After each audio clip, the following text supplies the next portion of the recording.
Hi, welcome to Check It Up with Jessica Lee. I'm here with Kristen Habacht, who is Head of Sales Development for the Enterprise Market at Atlassian. Hi, Kristen. Welcome to the show. Thanks. Hi. I wanted to hear the experience you've had and some of the best practices that you could share with us on the sales development side, and also just revenue generation, because I know you came from a company called Trello that was acquired by Atlassian, and you did a great job there. Now you're in a role that's slightly different, but going back to say Trello days, maybe you can share with us some of those campaigns or approach that you did where you were able to accelerate the customer acquisition for it. Yeah, sure. Yeah, absolutely. I mean, Trello, when I came on, I was the first salesperson who came onto Trello, and I was kind of tasked with building out our sales team. And Trello was already a really popular tool. It's a freemium tool, so we had a lot of users on there. And our first approach was really just trying to figure out who would buy Trello and who wasn't going to spend money on it. And so we kind of had some hypothesis around, who was going to be the right ideal client profile for us, right? And so we knew it had to be somebody who wasn't using Trello, for example, to plan their wedding. So there was this like consumery aspect of what you might be using it for, and then there's a professional version. And so we wanted to find people who were using business domains in the account. We wanted to find folks that had budget, so nonprofits, schools, things like that were not an ideal fit for us, at least in the beginning. And then we wanted to find people who would probably have security concerns about a free tool being used in the company. And so, folks that were developing software, financial institutions, places like that where you think of, probably care about security.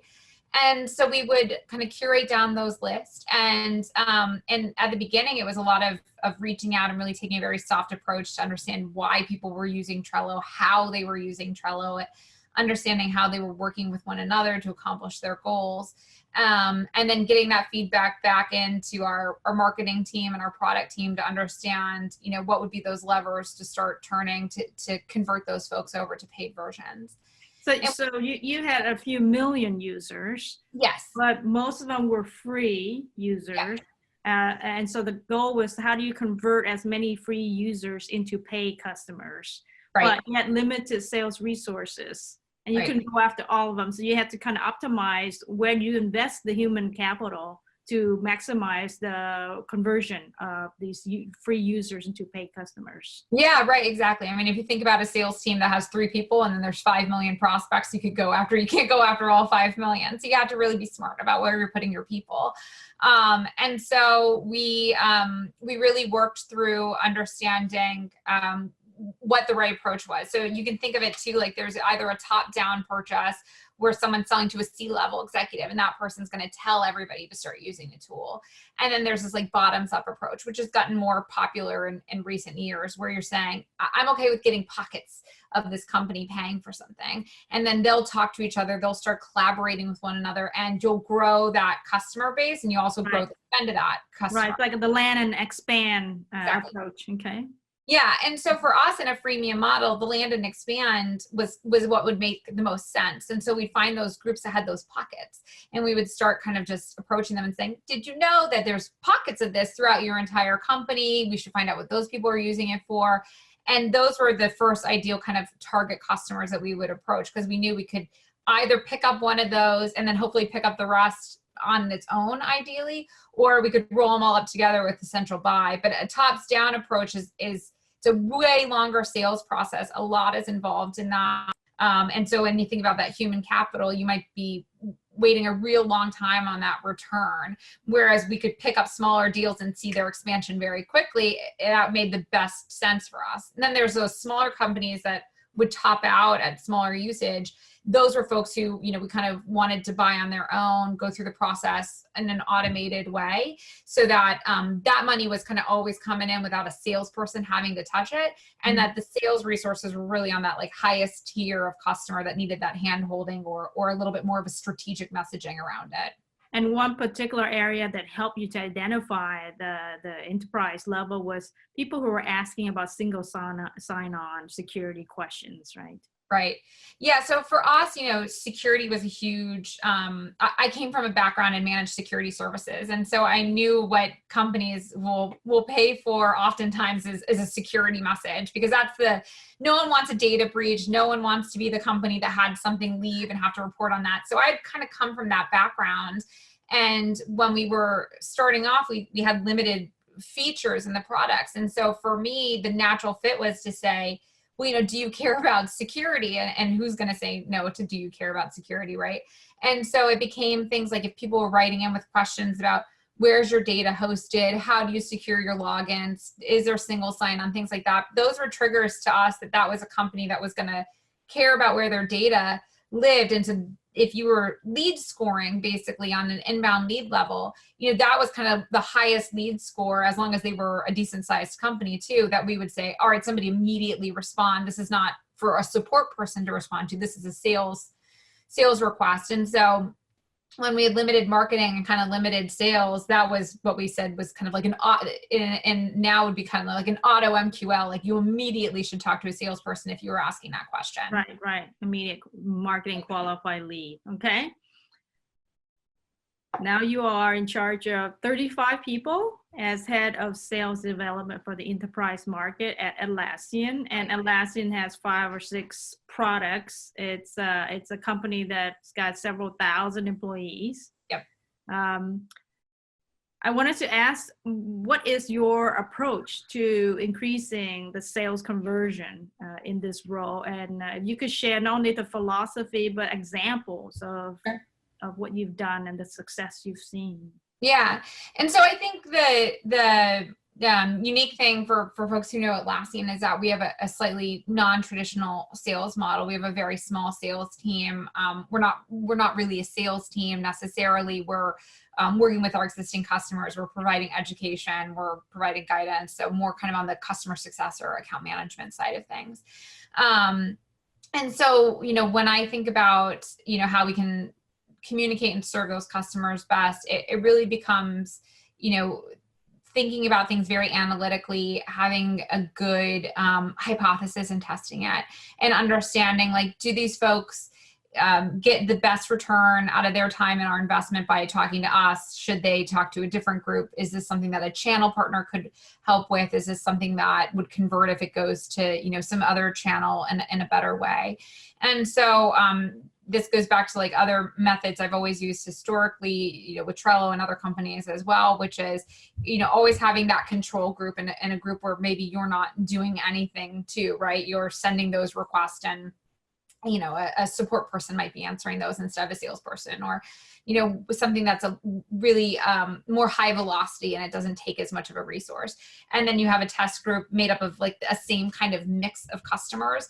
And how do you take those requests and what do you do? And now, do you get a better return on investment off of those or not? And if the answer is yes, then you take that group and you start doing that to all those people. And then you change another variable to it. Well, what if we proactively did this? What if we... So I think a lot about those methods. And so, to go back on the Trello side, we had that exact kind of experience. We said, if someone's coming in and they're asking about business class and they're a smaller customer, if we talk to them versus a support person talks to them, does that conversion rate really affect things or not? Mm-hmm. And is that conversion rate a big enough change for us to change how we're interacting with those folks? And so, we kind of ran that model. And for the most part, it seems like those folks could go through what we kind of think about as like the flywheel, which is they could come in and buy on their own, and it wasn't enough of an uplift, or it took too much capital from the human perspective onto that to exchange it. And so as we did that, we kind of really narrowed down the size company we should talk to, and then you narrow down the industry and start getting it so that you can then start optimizing how you're converting inside of that group, because you've kind of gotten your ideal group down. It's more like iterating and looking at the impact, and not so much like an A and B test. Right. From a marketing definition of how you do things, but I see what you're saying. Right. Yeah, exactly. I think it's important with an A/B test, mm-hmm. And it's a very simplistic view of it, but I think of it more thinking about it more like a scientific method, which is you actually always need to have a control group. So you have your control group, you have your A group, you have your B group, and then you test that hypothesis against all 3 of those groups. And sometimes you get mixed results, then you need to test it again within those groups. But I think a lot of times what people think A/B messaging test is, well, I'll take half of this customer base and half of this base, and I'll send them this one email and this one email. Okay, well, that proves something. So now we double down on it. And that one, test between two splits, like, did you have the same mix of accounts inside of those two splits? Was your salesperson using the same messaging? It's just, the concept is right. It's just the execution. Sometimes people don't really think of it as scientifically. And it's when you actually get into it, they're being mixed there than just the A and the B, And I know Atlassian actually didn't really have the freemium model, right? Until Trello came about. So what was the story behind the change there? Because they saw success with how Trello did it? Yeah, I think a lot of the market in general, people are exploring more with freemium and what that can do for folks. And I think Trello definitely came about and showed that people were using freemium products and still, Slack at the same time, right? Slack and Trello were both kind of coming up at the same time, and Slack was also a freemium model. And so if you think about the idea of saying you can have a free tool that people will buy and use for business usage, it's a harder model to kind of prove out. And I think a lot of the tools coming up around that same time started to prove it out. I think there was some, I think back on that market, and I think the big ones that people knew about were like Evernote, and those folks were having challenges monetizing. And then you had Slack, you had Trello, you had a bunch of other folks kind of coming up around that same time that had unlocked how to do that a little bit. And I think in general, you see not just at Atlassian or Trello, but you see that kind of shift in the market right now where I get pinged on a regular basis where people want to understand, is freemium a good idea for us? Should we do it? Should we not? I mean, it's definitely something people are talking about a lot and trying to figure out in their startups and as their businesses change, and even established companies, are saying, like, should we make some part of our services offering a freemium model or not? Mm-hmm, mm-hmm. I want to ask you about your career path and what career advancement tips you would share as I'm thinking a lot of women in tech, in sales and other roles. But often we talked about mentorship, we talked about really leveraging the network. But what tips would you share?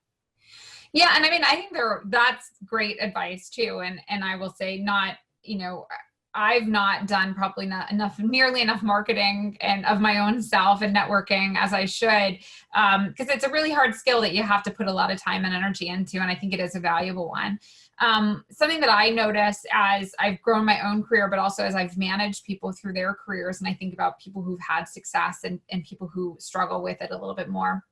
I think that the people who are really clear about where they want to go and what they want to do, I think the clearer you can get on that and the more open you can be with your frontline manager, with your peers on that, I think that is one of the biggest criteria for success. And really not shying away from feedback. I think that the folks that look at feedback as an opportunity to improve those skills and level up are the ones who have that success. I think people who get defensive of feedback is the folks who it's harder for them to progress. And so when I think about my own level set, and I think that I was always really clear about, hey, this is the path I want to go down. What is thing to do that? And sometimes managers would say, I can't help you with that particular set, but I have a friend, I have someone in my network I want to connect you to, you should talk to them. And it's just an opportunity that I think wouldn't have presented itself if I hadn't been as open and clear with my goals, and really bringing my manager in all those times to say, I want you to help me and we should be in it together. And where do you see it and how, and I run my own teams like that now too, which is I might not always be the right person, to help you, but I might know somebody who is. And I had someone recently who wanted to move to Europe and become a salesperson in EMEA. And I've never lived in EMEA. I don't know what being a salesperson in London is like, but I happen to know somebody who made that exact move from the States over there to run a sales team. And so I connected them. And so, those are those little moments where I think sometimes some folks don't want to show that ambition because they're worried that ambition will be seen as a negative component. And I think as long as your manager is bought in with you that their job is to help your career grow, which hopefully most managers agree with, they want to help. And so having that open and honest conversation, I think, is so important in career growth. And it goes with the networking and all those other things too. Yeah, those are great advice. I mean, I hear people saying a good acronym to remember is PI, right? P for performance, I for impact, and E for exposure. So do a great job. Make sure you show the positive impact, and then make sure that people in powerful positions are aware of your contribution. Right. Yeah, exactly. Yeah. I mean, you do have to own your narrative a little bit there too, right? You can't be a passive participant in your own career path, hoping that some role opens up that you can fit into. And I think it is hard for some people to put themselves out and say that. And I think people feel like it might feel a little aggressive, and but you have to get past that. There's a balance to it, right? But you have to get past that. Asking for something is okay, and you should do it, and you should own that narrative of yourself as you do it. Well, being on this show is great exposure, and I do appreciate you sharing your experience, your best practices and tips with us. Yeah, thanks for having me. There you have it. Take it up with Jessica Lee, Kristen Habacht from Atlassian.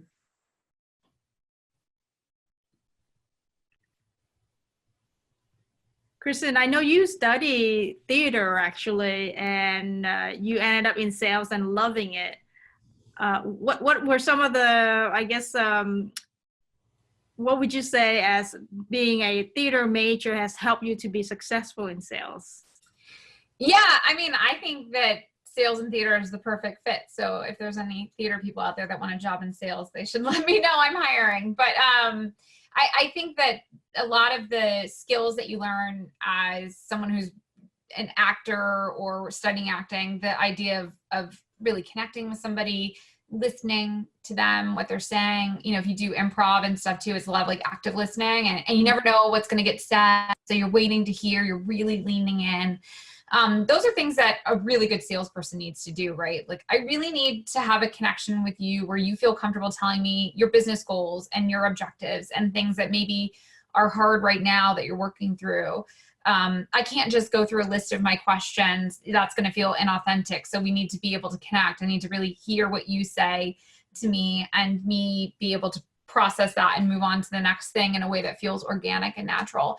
So all of that is stuff that you learn when you're trying to act against somebody else or do improv against somebody else where you don't know where those things are coming. And so I kind of always viewed sales as a little piece of theater every time you get on the phone with somebody. And even if you think about how you hire and train a salesperson, you do role play, it's all little theater exercises where you're like, I'm going to give you a scenario, you're an MQL and I'm a customer, and you don't realize it, but you're kind of playing little theater games as you level up people's sales skills the whole time. And so when I found it, I made that connection in my own career. It just seems like I probably wasn't going to Broadway anytime soon. So it felt like the next best way to progress those skills and still get a paycheck eventually. So. Yeah. So, they say sales is arts and science. Yeah. And definitely liberal arts majors have a lot of characteristics that they can leverage for sales, right? Yeah, absolutely. Yeah. Yeah. That kind of creative, curious, that even that entrepreneurial kind of aspect where you have to get a little crafty with things. I mean, I think it's such a natural fit for sales. And it's funny because it's not really talked about when people are in school and as a career. And I don't think people talk about sales nearly enough and there's a lot of people who it's a great fit for, and a lot of people who it's not. And so understanding what those traits are and helping people understand that it's a viable path for them, I think is really important. Yeah, I think in college you can major in marketing, but it's not like you can major in sales. I don't think. But sales has shifted too, especially during this COVID time when everyone is working from home. Yeah. Sales, a lot of it has been meeting in person, building that rapport of like having lunch together. Yeah. Or happy hour discussions and all that. But now everybody's working from home. So a lot of that shifted towards video calls. Yeah. And it's a challenge for a lot of companies, but some companies are very familiar with that. So, I wanted to, I guess, have you chime in on that discussion, because at Trello, like 60% of your workforce was remote. Right? Yeah, that's right. Yeah. Yeah, and I've been remote for almost 6 years now, so I've definitely lived the remote life. So luckily for me, nothing that dramatic changed during this process. But yeah, I definitely get it's been a change for a lot of people, and I'm actually a huge proponent of the fact that I think sales is one of the most perfect remote jobs in the industry. It's something where I think that customers, well, some people still want to have on-sites and things like that. Not every meeting is usually an on-site. You still have a lot of back and forth that's happening over the phone. And so I think it's some of the core things that salespeople need. And salespeople need kind of a quiet space to have a professional conversation in. And when you're in a really big open office space, you always see the salespeople are kind of like on their headphones trying to make sure the customer can't hear all the people in the background, or trying to get away from the distractions. So being remote gives you that. You can have, you can still practice all these skills without having to be in person. It's easy to have a conversation on video with one another. And also it allows you to work all different kinds of time zones. So if you have customers that happen to be spread across, like, it's easy enough to pop into a home office versus worrying about your commute, or when can I take that call? Will I be in the car during that time? So I think it's going to be a really interesting shift. I think a lot of people are seeing that this job can be done remote and can be done well still. Yeah, I think a lot of the SaaS products, it's already web-based, and you want to demonstrate that. And so it is easier for sales folks who have SaaS products. The enterprise one, I think, is a bit harder. But yeah, definitely, I think it's interesting how sales has shifted to remote, and a lot of it will stay remote. I think so. Yes. Yeah. I think even in enterprise sales, a lot of times those folks were remote so that they could be in the right geos, even if they were a field sales team, right? So you had your West Coast team, your East Coast, Midwest. So you'd often have remote folks in those places. It's just they would be on the road a lot of times out to their customers. That's the part that's changing. Well, this has been very insightful conversation, Kristen. So I want to say thank you so much for coming on to share about best practices in sales for SaaS companies, startup, and also tips on the career advancement, and your thoughts on the whole sales field during this COVID time. Yeah, thanks for having me. There you have it. Take it up with Jessica Lee, Kristen Habacht from Atlassian.